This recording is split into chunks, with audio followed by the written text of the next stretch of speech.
I hopped into my time machine, thought I'd fix a little glitch, but now I'm stuck in medieval France. Man, life's a real stitch. I'm Booster Gold, hero untold, but today is getting pretty old. My mentor's got a starfish face. That's something. Ladies and gentlemen, welcome to the Source Material Comics Podcast. We are back to discuss some more Booster Gold. We said we're sticking with it, and we're sticking with it. I don't think I don't know if I can title this Volume 3, because what we're doing is not Volume 3, right, Evan? You said 2.5 is what you call this? I'm just guessing because it's all in the Omnibus edition. They just put out a new collection of Booster Gold, and all the ones we've talked about before are in the same volume, these two issues we're doing. But in the original trade, 11 and 12, and then 15 to 18 were volume 3, and they just skipped over 13 and 14. Interesting. Which were basically fill-in issues, and 11 and 12 were kind of fill-in issues, but they led into something else. The first story that we're going to get into was written by Chuck Dixon, and the second one is written by Rick Remender. And then did we figure out where 15 picks up? Who's writing it at that point? I believe at that point, 15, Dan Jurgens is writing and drawing it, and Dan Jurgens drew the issues with Chuck Dixon, so I'm assuming they collaborated on it, and it picks up from the end of 11 and 12. Okay. All right. 13 and 14, I do understand now the reason why certain characters appear in there. This was post Jeff Johns writing the series, and then Dan Jurgens drew at least part of the first two volumes. I can't remember if he drew it all. The original creator of Booster Gold, he stayed on as artist for 11 and 12, and then took over writing and art duties starting with issue 15. I'm assuming he was involved in some of the plotting with Dixon. He kind of picks that up, but 10 was the last issue with Jeff Johns writing it. Okay. To catch everybody up, if this is your first podcast, we're in the middle of Booster Gold. Prior to this, we had our Volume 1 discussion where we talked about how Booster went back and saved his best friend, Blue Beetle. Volume 2 hit, and at the beginning of that volume, if I remember correctly, Blue Beetle decides to, or at least we assume that he goes back to set the timeline straight. Seems to accept his fate. They rescued Blue Beetle at the end of Volume 1, and then it was assumed that he and Booster would be time cops together. But even though Ted was saved in such a way that it maintained the timeline, turns out it didn't, and it let Maxwell Lord take over the world. We had the OMAC invasion. There's a group called the Time Stealers. The supposedly magnanimous Blue Beetle from the 20-something century was actually a villain who was Jaime Reyes's nemesis, and ended up trying to eliminate him by altering the timeline. Eventually, things got so messed up that Blue Beetle said, I'm just going to go back and restore the timeline and save everybody. And so he sacrificed himself again. Booster is completely disillusioned with time travel because he couldn't save his best friend. Then he's confronted by Batman, who found pictures of him crying over and over to save Barbara Gordon in The Killing Joke, which is something that happened in Volume 1 when Rip was trying to teach him that some things can't be changed. Batman says, hey, I know you can't tell me everything that's going on, but keep doing what you're doing, and I may be no Ted Kord, but if you need help, you can talk to me. That's right. So that kind of put Booster back on track, and then he returned to Rip Hunter's time lab to find that Rip had saved his sister, Michelle, a.k.a. Gold Star, and he figured since Michelle was from the future and she died in an explosion, it didn't create any loose ends for him to save her right before she died. Right. And so that's where we are now, that Booster's going to work on fixing anomalies in the time stream caused by the various crises, and he's got his sister helping him. Oh, and it was also revealed to us, not to Booster, that Rip Hunter is in fact Booster's son. Son, correct. Which is a secret that he keeps because when you're messing with time travelers, you don't want to let them know when you were born so they can't alter your personal history. Yes. Or kill you in the crib. Exactly. Booster Gold, number 11 and 12. I did not get the release date, but I know it was in 2008. Vicious Cycle, parts 1 and 2, written by Chuck Dixon, a longtime DC writer, especially associated with Batman. Pencil art by Dan Jurgens. Finished art by Norm Ratman. Colors by Hi-Fi. letters in issue 11 by Nick J. Napolitano and issue 12 by Sal Cipriano, and killer covers by Dan Jurgens and Norm Rapman. Especially this first one, you got Booster looking tougher than Booster Gold's ever looked, with Batman and Robin, old school pantsless Dick Grayson Robin, reflected in his gauntlets. You almost believe Booster Gold can take on Batman and Robin. Yes, almost. Yeah.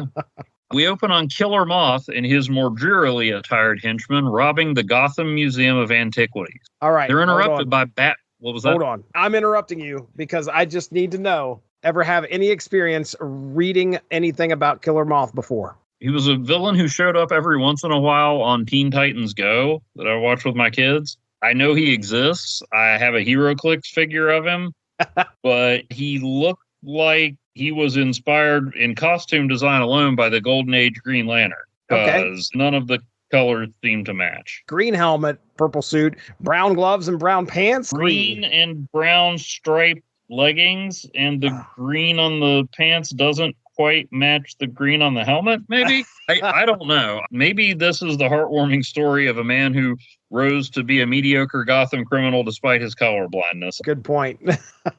Killer Moth is a character who I know exists because he's so weird, or at least he looks so weird, but that's about all I know about him. On Teen Titans Go, he's more involved with mutating bugs and things like that. This one, he seems to be more of a thief with a cool suit in terms of abilities. Again, aesthetically, I'm not sure what was going on here. Yeah, I mean, you don't even get into what his helmet does or anything like that. Although it looks cool, I feel like it has to serve some kind of a purpose. But other than just to cover his face, that's kind of all we get. But yeah, it was definitely an interesting villain. I didn't even know really much about. So I think this is the first time I've ever read anything with him in it. Sorry I interrupted you. You can go ahead and continue your synopsis. You're good. They're robbing the Gotham Museum of Antiquities. They're interrupted by Batman and Robin when a guy with a bow tie tries to get away with the few artifacts he stopped by Batgirl. He removes a device from his pocket, but before he can use it, Batgirl crushes it under her boot. Man says it wouldn't have hurt her, but now she's changed the world. As Batgirl and the dynamic duo disappear, the man surrenders to the police, including Detective Sergeant Gordon, who's sporting an eye patch. Time has been altered. Something's happened.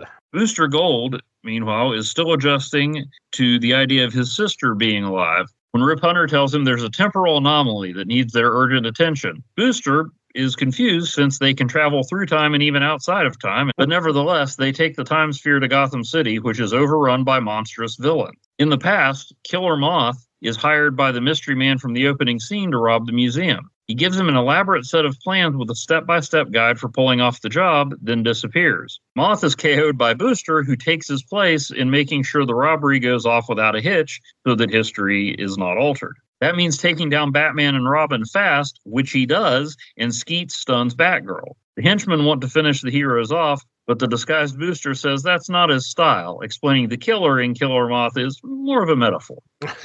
Booster and the henchmen turn the goods over to the mystery man, who vanishes in a flash, allowing Booster to deduce he's a time traveler. Mm-hmm. Back in the time sphere, Rip explains the time traveler is Wiley Dalbert, a physicist from the 27th century who invented a time travel device that could only go backward. He stole along the way, amassing wealth before settling in Gotham in the 1870s and becoming a philanthropist. One of his projects was to establish a children's hospital. But when his device was destroyed by Batgirl, that ended his journey early, or possibly late. The children's hospital didn't get founded until Dr. Thomas Wayne came along and did it. And wouldn't you know it, the opening ceremony fell on the night the Waynes were supposed to go see a movie and take a fateful shortcut down an alley. So now we have no Batman, no Robin, no Batgirl, and Commissioner Gordon's missing an eye. It's getting bad. Rip, Booster, and Goldstar return to Gotham, where a signal lights up the sky, but it's a Moth signal, activated by the Penguin to save some crooks from a shootout with the police.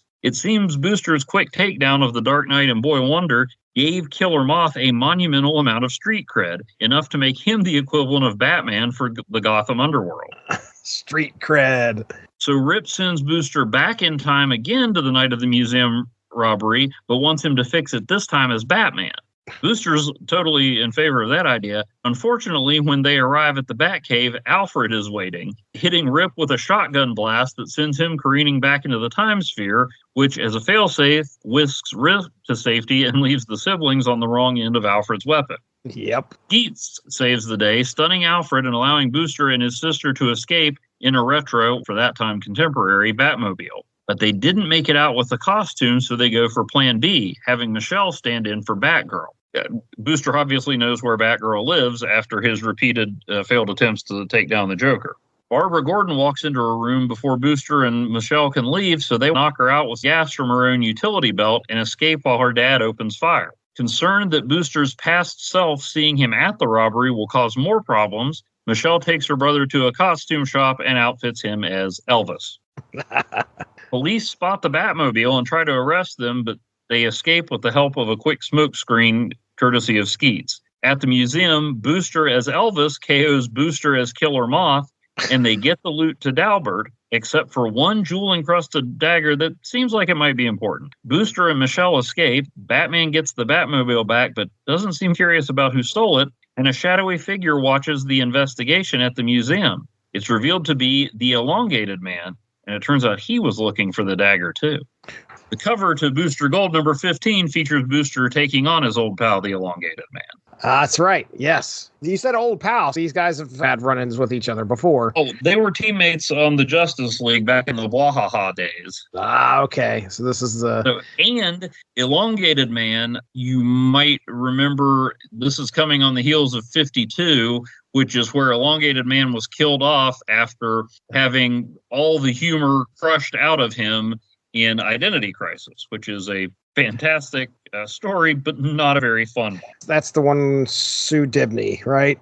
Sue was murdered, and the heroes have been manipulating people's minds. It's been a while since I read 52. Ralph was going down a dark path, trying to see if there was a way to bring Sue back. He ended up sacrificing his life, and at the end, if I'm not mistaken, they were reunited as Ralph and Sue Dibney, ghost detectives.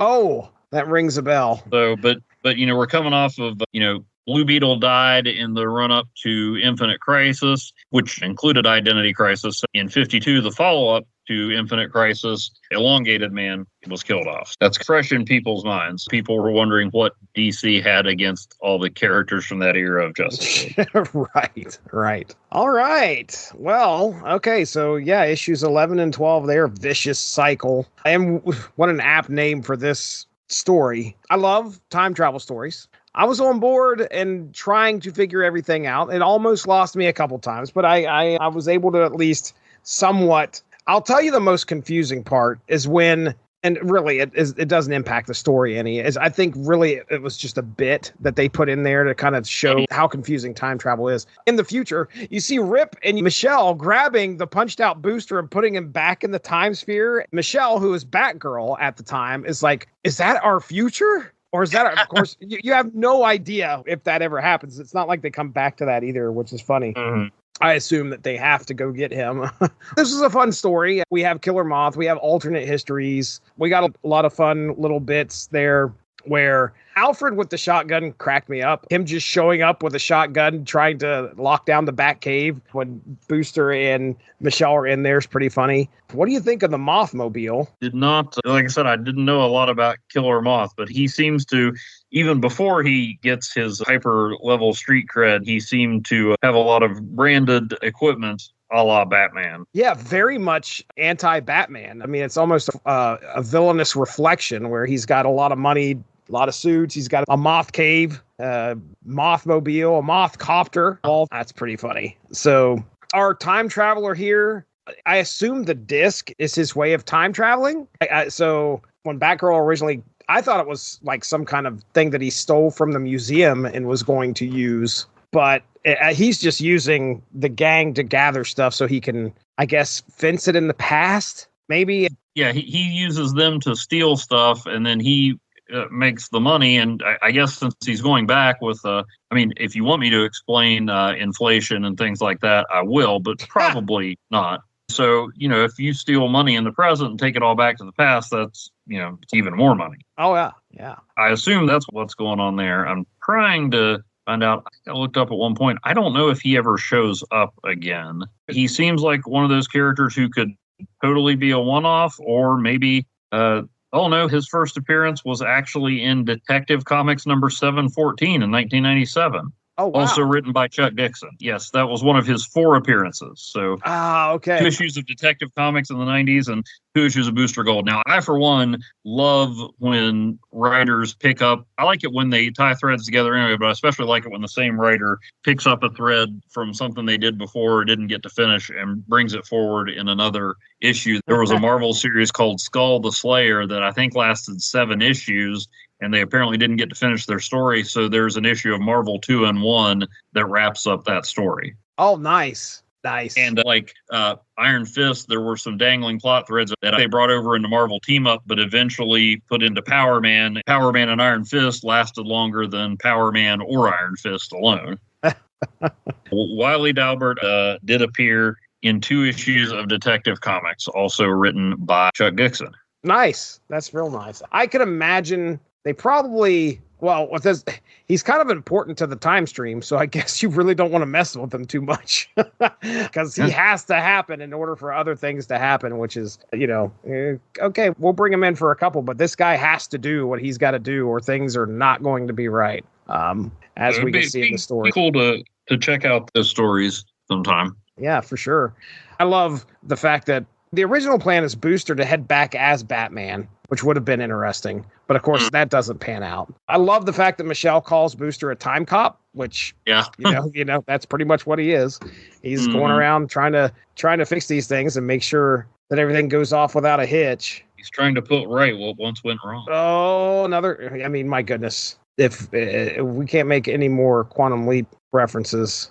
We rescheduled this. I've gone back and reread it. It's hard to keep up with some of the time travel logic. I especially had to go back for the synopsis because I wasn't quite sure what altered the time stream at first, but I nailed that down. It's a little confusing how when Batgirl broke that machine, it stopped him from going back in time, prevented Batman from happening, but when Booster goes back in time, Batman and Robin are still there to try to stop the robbery. They make references at several points about solidifying time and things like that, and I'm not sure if they've got the time travel stuff nailed down and I'm just not following it, which is entirely possible, or if at the end of the day, Chuck Dixon's like, look, this is going to be a fun story. And if something doesn't make sense, we're going to say time travel. I feel like it's the latter. I'm okay with that. It's not as far out as, I don't know if you've seen the Flash movie, but basically they're like, well, time travel and then Michael Keaton happened. And that doesn't make sense to me. They go far enough that I'm like, okay, I'll buy it. I'll trust you guys. Time travel. So it altered history, but it hasn't solidified, so they can still go back to the original timeline. Rip knows how to do this stuff. I'm okay with it. Every time I got confused, then you have Booster Gold punching himself dressed as Killer Moth while he's dressed as Elvis. And I'm like, look, if I have to choose between seeing this happen or having everything make 100% sense, I'm going to say, give me this story. Yeah, yeah. So it does call back to some of the 70s Brave and the Bold. I've talked to you about being on some of those shows on The Brave and the Bob with the Bob Haney stories, and they're just absolutely nuts and they're fun. With those, I'm like, okay, if it comes to logic or this insanity, I'll take the insanity. Right. So yeah, I had a lot of fun with it. I mean, even there's a part where where the scene you were talking about where we see Rip and Gold Star dragging the unconscious Booster in the Killer Moth suit back onto the time sphere, and they're trying to figure out what order it happens in. And she's like, well, why don't I remember this? And he goes, oh, it'll happen later. I can feel it because my jaw hurts. I didn't realize I punched myself that hard. And she goes, but will I remember that I didn't remember it? And he's like, yeah, it's just best not to think about it. I feel like that was kind of a nod to the readers. It's like, if it gets too confusing, just say time travel and move on. And there's nothing in it that I went, wait a minute, that makes no sense. I was too busy laughing. One of the things that I took out of here is we got to establish our brother-sister relationship. It just seems like Booster's glad to have her back. She's glad to be there, and she's playing catch-up. He's the big brother. Is she the big sister? They're twins. They're twins. But I mean, he's definitely more experienced, but I think, she's kind of deferring to him for that reason. He's probably a more experienced superhero too. I'd never read anything with her before this, so I don't know anything about her past. It shows a couple times that she's capable. She's just letting him lead the way because he has a vague idea of what he's doing. Yeah. He knows what's going on, at least a little bit. And when he doesn't, he does a good job of saying, just forget about it. Don't ask. And then she's like, all right, I'm along for the ride. So it's cool. We've got this duo. They're looking forward to spending time together. I'm pretty sure it's in the next story, and it might have been in a previous story as well, where they're wanting to go hit some important moments in history and watch them together, which is pretty cool. That's in 13. So that's kind of one of the big things that I pull out of here is these two are a duo. Booster's not alone. He's got his sister with him now. And even though it's not Ted Cord, it's Michelle Goldstar hanging out with him. Just a fun time travel misadventure. It was fun to watch some unique characters interact and some unique villains for sure. I'm a fan of alternate histories and seeing what happened, even though we don't get a whole lot of that. We just know that things have turned bad and these guys need to fix it. And the time travel gets wonky. Booster is in the same spot at the same time. He hits himself. It's good stuff. I dig it. The other thing I noticed in issue 12, and I'm betting this is my lack of DC history, but did you notice there were a couple times where Gordon seemed really upset, especially when they said Batgirl, when Michelle was in the suit, did certain things, and they said, maybe that's not the real Batgirl, and Gordon's like, yes, it is. It has to be. I'm guessing that was... Maybe he suspected Barbara was Batgirl. Chuck Dixon was writing Batman stories before I was born, and that was a long time ago that I was born. If anybody's going to play with Batman history, Chuck Dixon's a qualified person to do it. I wondered if Gordon maybe thought she was Batgirl but hadn't been able to prove it. And was relieved to see her and Batgirl in the same place at the same time. That was kind of interesting. Of course, maybe that's something that'll get picked up in the next few issues. It could be, yeah. Could be. We have a costume designer, maybe, I guess, who now has his hands on some, is it 25th century fabric? Because he makes a trade. He offered them a trade for it, but he took the cash instead. Oh, all right. Cash is good. Booster has learned a few things from Rip. Good. It seems like he's taken these lessons to heart. At least he's definitely serious in his job, so that's a good thing. They get to kind of pal around and drive the classic Batmobile, which was awesome to see. So I like that. Any other notes you got for your story? No, I think that takes care of it for me. All right, good deal. Other than I'm sorry I misled you about this being a self-contained story. And I feel like in the previous episodes, I really oversold the whole Killer Moth as criminal Batman, which lasts maybe 3 pages. I was going to say, it does not. Yeah. You get the feeling that it's just like you said, Penguin puts up the moth signal and the Killer Moth shows up. And yeah, he wants 20% of the take on the job he's helping him finish.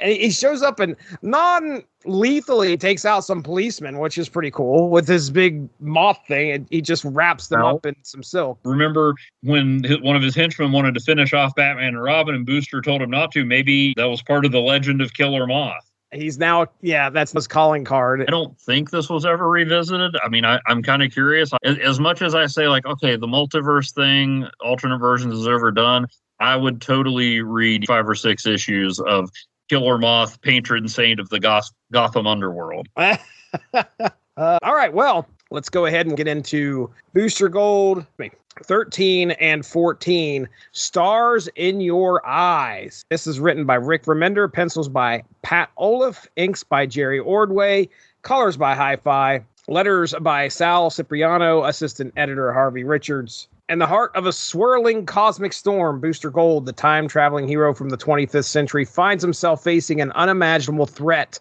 the mind-controlling terror of Starro, the Conqueror. But this isn't just any battle. Starro has latched onto the one person Booster trusts most, his mentor, Rip Hunter. The issue kicks off with a relentless struggle as Booster grapples with the terrifying reality that the very man who taught him the ropes of time travel is now a puppet of an alien overlord.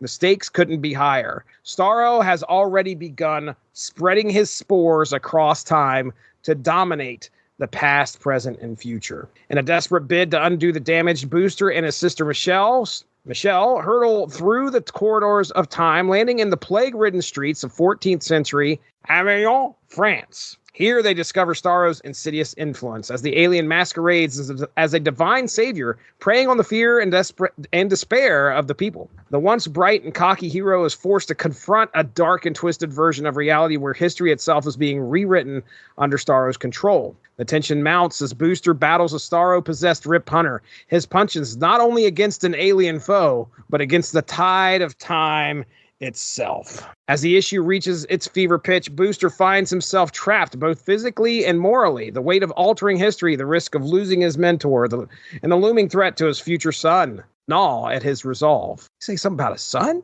I don't have a son. In a heart-stopping moment, Booster faces the chilling possibility of becoming one with Starro. His will crushed, his mission doomed. The issue closes on a cliffhanger, leaving readers on the edge of their seats as Booster is thrown into a pit of Starro spores, ready to assimilate the hero. Now, Booster Gold 14 throws readers right into the thick of the chaos as the future teeters on the brink of destruction. Booster Gold, time-traveling hero extraordinaire, is battling Starro's overwhelming invasion, a future in which the mind-controlling alien starfish has subjugated the entire world. The star spawn have infected even Earth's mightiest heroes, turning them into Starro's mindless pawns. Amid the bleak, apocalyptic future, Booster finds himself in a race against time to save the timeline and prevent the domination of all humanity.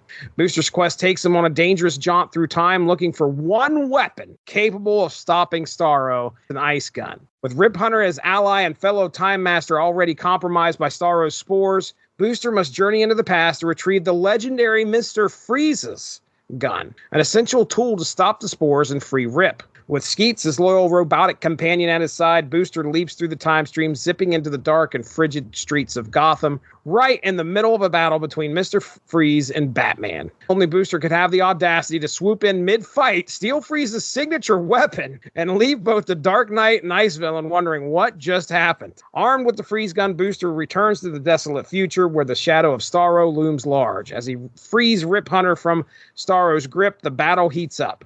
Yet amidst the action, the enigmatic Jia is what I'm going to go with here, Jia, who has kind of aided Booster throughout, although she says he owes her one, reveals herself to be far more complicated than just a helpful ally. She secures Booster's promise for a favor owed, leaving behind a mysterious tension as she departs into the swirling chaos of time. Her true motives remain murky, hinting at the challenges facing Booster are far from over. As the issue draws to a close, Booster has successfully stalled Starro's plans, but it's clear that the victory is only temporary. The timeline appears to have been fixed, yet the future of Earth remains fragile. Rip reveals that Booster has given the Chronos twins their heart's desire and that they are back where they started, but no longer is time on their side. So there you go. That is issues 13 and 14. Stars in Your Eyes, parts 1 and 2. As I love Starro as a villain here. I don't know how many Starro time travel stories there's been told, but this is a good one.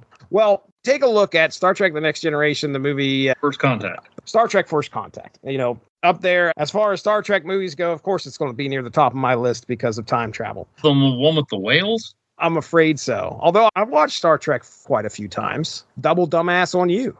Future Dollar Tree cinema entry right there. Oh, is it? Good. I mean, I've managed to get all the even numbered Star Trek movies from Dollar Tree. Well, my understanding is it goes, every even Star Trek movie is a good one. So Star Trek 2, Wrath of Khan, Star Trek 4, The Voyage Home, Star Trek 6 was The Undiscovered Country. And you got to think about what's in between there, which is Why Does God Want a Starship? Star Trek 5. Star Trek 3 was The Search for Spock. Star Trek 1 is just too long and too visionary. You got Star Trek Generations was a somewhat of a time travel movie. Yep. First Contact was. All that's come around. Starro is very much an analog to the Borg. When they go back in time and they start assimilating everybody, there's always the argument that what Starro's done may be beneficial, may not be beneficial to the human race. But then again, there's arguments there that, well, you know, Starro has ended world hunger, ended poverty, ended war. But the human race doesn't have a great track record, let's be honest. That's pointed out here. It does not have a good record at all. Booster's got to try and help out Rip. When we open this issue, Gold Star is told there is a disaster happening and a big battle. Superman's involved and a bunch of people are dying left and right in this battle. I can't figure out who he's fighting in there. From the two glimpses we get, it looks like he's fighting Harry Potter. Pretty sure that's not canon. It's a guy. Although they are both in the part of the Warner Brothers serververse. Watch that on Max. Yeah. So there's a big fight and there's a building falling over and the people who are about to be crushed. And Booster tells Michelle she's got to save one of them. One person.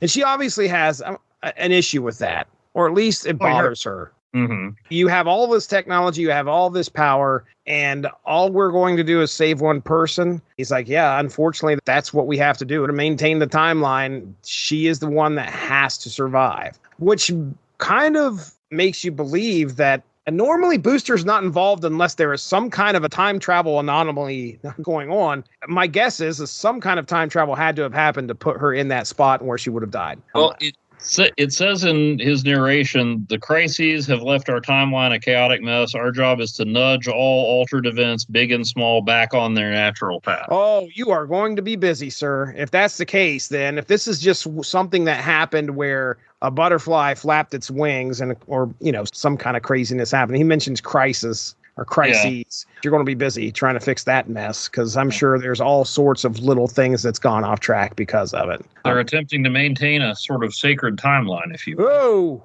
that's infringement.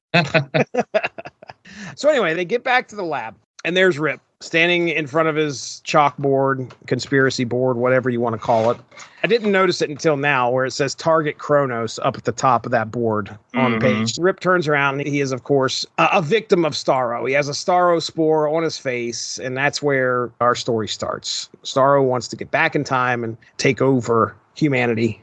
One of the things that left out of my synopsis is exactly how this all gets started. This all gets started with Booster's ancestor, right? Yeah. Does he hop into a time sphere? He uses the supernova suit and hops into a time sphere to get the future mother of his children to impress her by going back in time and finding a locket that she lost while she was working in Paris and Starro attacked the Earth. So he's successful in finding the locket, but he also gets a Starro spore stuck on his leg, who apparently makes his way into Rip's lab. And, of course, that's where everything starts. He did put it in a mayonnaise jar.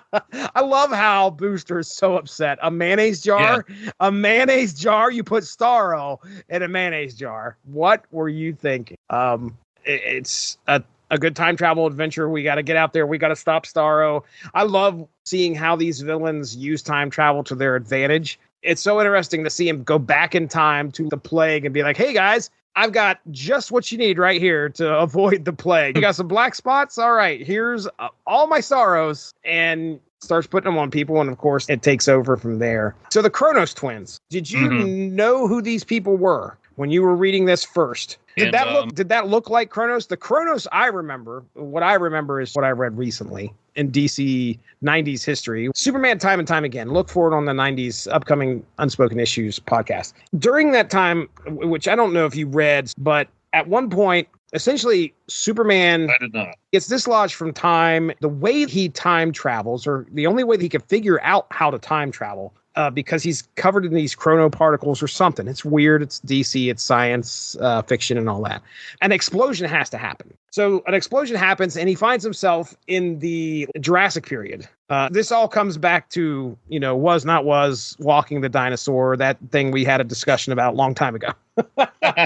So anyway, he runs into Kronos in the Jurassic period, and Kronos does not look like this. Okay. Kronos looks like a human dude. So there's either another version of Kronos out there, another Kronos villain prior to this guy, which is a very good possibility. He doesn't look like a superhero. He looks just like some schlub who has some kind of, he just looks like a schlub scientist almost. So I didn't know who this was. I assume this must be the typical Kronos look that you're used to. Yeah. Okay. Yeah, well, there is a different Kronos called Walker Gabriel. I haven't read a lot of stuff with Kronos. This is the Kronos I have a HeroClix figure of. All right. Well, as long as you recognize them, I had no clue until the very end of this story. I was like, who are these two people running around that are got Starros on their face and time things on their chest? Obviously, they have something to do with time, but I have no idea who they are. Lady Kronos I hadn't seen before. I object to them referring to themselves as the Kronos twins, given that they're kind of romantically involved. Well, there's a point where she tells him not to get jealous. Is there something else that happens? Yeah, she kind of, hits on Booster, and he's like, well, hey, aren't you and Kronos? And she's like, well, we're not exclusive, if that's what you mean. Yeah, that is kind of weird. That's right. Well, anyway, I object as well, sir. Yeah, now go ahead. I hadn't seen her before, so I did a little quick research on her. What'd you find out? Well, she first appeared in the All New Adam series written by Gail Simone, but toward the end of that series, it was written by one Rick Remender. Okay. And drawn by Patrick Olive. Oh, wow. Okay, so this team... So they picked up a thread from something they were doing. So that was in the All New Adam, and that series ended with issue 25 in September of 2008. Booster Gold 13 came out in December of 2008. I'm a little spoiler alert. We don't know. I don't think we find out what the Kronos twins are planning, because Lady Kronos' last appearance is in Booster Gold number 14, and that's also the last work Rick Remender did for DC. Oh, wow. He had a run on All New Adam and then that Booster Gold fill-in issue. I mean, don't feel bad for him. He created Deadly Class for Image, and it got picked up by the Sci-Fi Channel. So, he's done a lot of stuff, just not at DC. He's doing all right. Yeah, that's where she came from. She seems to hint that she and Booster have or will have some kind of relationship. She knows who he is, and he has no idea who she is. Gotcha. But they do end up working together because he blasts her with the freeze gun, which is a lot nicer way to remove a Starro spore than what he does to Gorilla Grodd. I was just getting ready to talk about that because I'm heading over to Mike's Amazing World of Comics right now to confirm this. Do you have any idea where I'm going with this? I do not. Okay. All right. The inks on this are by Jerry Ordway. Mm-hmm. And there is another book from the 90s where Jerry Ordway penciled a parasite getting ripped off of somebody's face. And that was Wildstar. And I knew when I saw this happen, I was like, wait a second. Ordway's involved in this in some way. I bet I have those issues. I got one of his Wildstar series when one of the local comic shops was closed. If you got any of Wildstar Sky Zero, which I think it happens in the first issue, it's just Wildstar's face and blood embossed on the cover. In that issue, he's fighting these people that are kind of like him, who have these parasites that give him powers. And he runs over to one of the guys after hitting him and rips the parasite off his face. It reminds me very much of what happens to poor Gorilla Grodd in this. He just rips that straight off his face. It peels the skin off along with it. It's pretty gruesome. We have this cadre of villains that the Kronos twins have got that are kind of helping them. Gorilla Grodd, Solomon Grundy, and the Chemo. Yes. So I wouldn't think would interface with Starro the same way, but there's a starfish works on the portion of his containment unit that approximates a face. Chemo's containment suit gets ruptured. They're like, you need to leave the Earth. He's like, okay, I'm gone. And he just flies off and out into outer space. So, all right, yeah, first issue's fun. They got this pit of Starros. These poor babies. Like, they have the babies. They bring the babies to the Starro pit. Booster's sitting there watching them. One person's picking up a baby. It's got a little Starro on his face. There's another one that doesn't have one back there. But there's just people lined up with these babies getting ready to put them in the Starro pit. It's disturbing. So, all right, so that was kind of my notes on issue 13. Going into issue 14, the best bit in this is the freeze gun. Oh, yeah. Magic hand?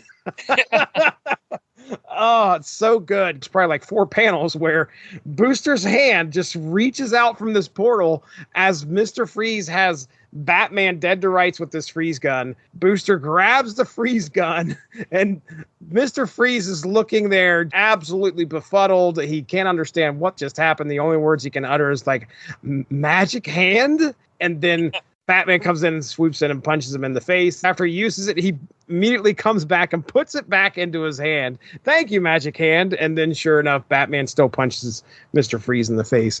It's a great bit. I mean, that's probably one of my favorite parts. Watching him use the freeze gun, there's one spot in here which has got to be a reference. There's a Batman and Robin where Mr. Freeze was it a different one? Batman and Robin. Batman and Robin. I'm talking about the movies.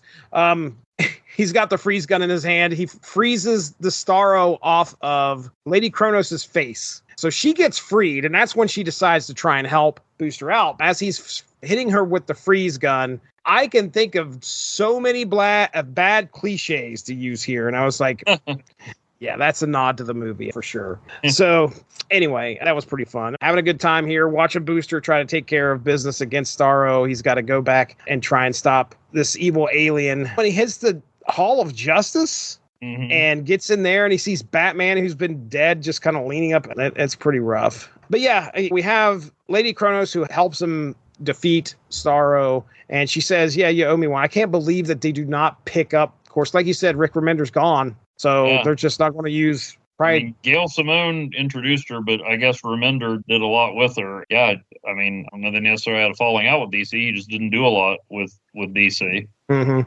What a crazy 2-page spread we have here.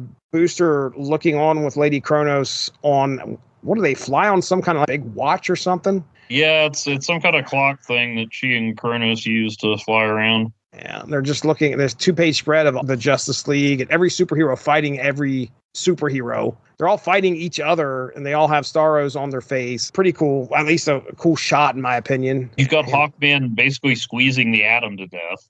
Yeah. Who also has a teeny tiny Starro on his face. You've got, of course, Captain Marvel and Superman duking it out. Firestorm taking on Black Adam. What appears to be Bane? Yeah, Bane's got a water tower. Water tower? And let's see, Animal Man and Green Arrow. I guess what they said was Starro just had the superhumans destroy each other. So yeah, you got Animal Man and Green Arrow trying to take out Bane. Wonder Woman fighting Stargirl. Oh, and she's got Stargirl's control rod. Oh, she does? Yeah, hitting her with her own weapon. Firestorm and Black Adam. Steel and Adam Strange. And then you got Green Lantern taking on the Flash and Blue Beetle. Oh yeah, that's Jaime Reyes, Blue Beetle there, and that is the Flash over there. Yeah, that's a cool looking scene right there. I don't have many other notes here. They give the gun back. Rip Hunter finally gets the Starro thing off of his face, the Starro spore, and I mean, this is a pretty big cliffhanger, sort of. Let's say cliffhanger, but I mean, it definitely sets things up for the future. That because at the end, Rip's like, oh man, you don't know what you've just unleashed. You've given the Kronos twins their heart's desire. What did he give them? I don't really know. Maybe the location of his time lab. Okay. That might have been it. He says this sets it all in motion, all of it. But fortunately, Barry Allen and Zoom screwed up the timeline way worse, and New 52. Yeah. New 52. All right. What's your thoughts, man? One sequence we didn't talk about that I thought was pretty cool is the opening when Booster is in the pit of Starros, and you can see them breaking through his goggles, trying to attach to his face. Yeah, his force field is not working, by the way. Yeah. So, that's a big deal. But he rewired and rerouted the gauntlet energy cells to his force field. And then completely forgot about it 2 panels later. When he tried to shoot one of them with, I forgot I did that. That was pretty cool. Let the people who think Booster is a loser look at that sequence. It's high stakes, time travel insanity.